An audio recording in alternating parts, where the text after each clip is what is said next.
Teman-teman sekalian, kita mesti sadar ya, kita lulus kuliahnya bukan karena kita, karena Tuhan perintahkan kita menjadi agen perubahan.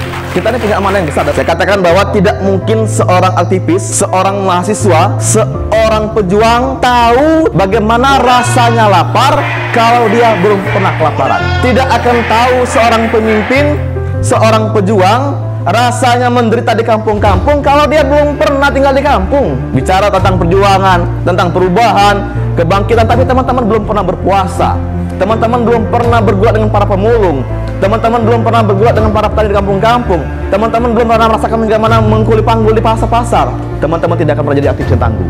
Maka mesti ini dibentuk morality itu, science of belongingnya. Kita dituntut quality yang sempurna. Teman-teman beruntung dipilih oleh Yang Maha Kuasa menjadi mahasiswa, ditugaskan menjadi penerus pewaris perjuangan para nabi. Karena kita ini digelari pejuang kaum mustadafin. Kita berjuang hari ini mencari masa depan bukan untuk kita pribadi, tapi mesti berdampak kepada dunia nyata.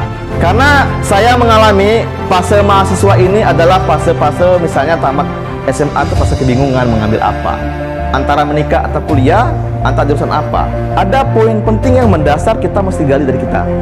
Kesadaran kita ini dari mana dan sebagai apa. Mengapa kita dilahirkan?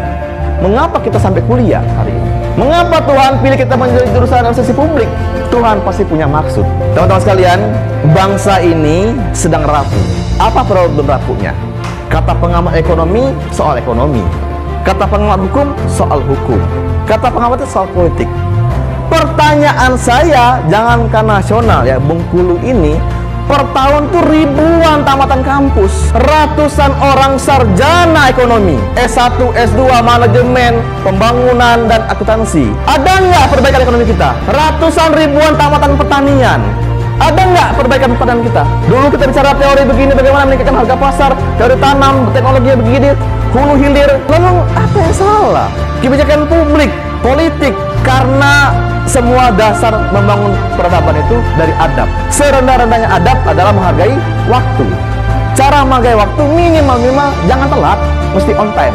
Ciri-ciri orang yang tidak akan berhasil itu suka telat. Orang yang on time saja belum tentu berhasil, apalagi yang telat. Mesti dihentak mental kita ini. Nah, bagaimana tadi mencapai visi itu, teman-teman sekalian? Problemnya adalah di karakter.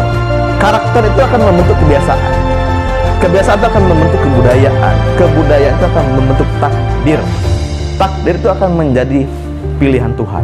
Banyak hal kita mesti belajar, kita mesti buat lompatan, teman-teman sekalian. Karena saya meyakini bahwa kita Indonesia ini mesti jadi pemimpin dunia ke depannya.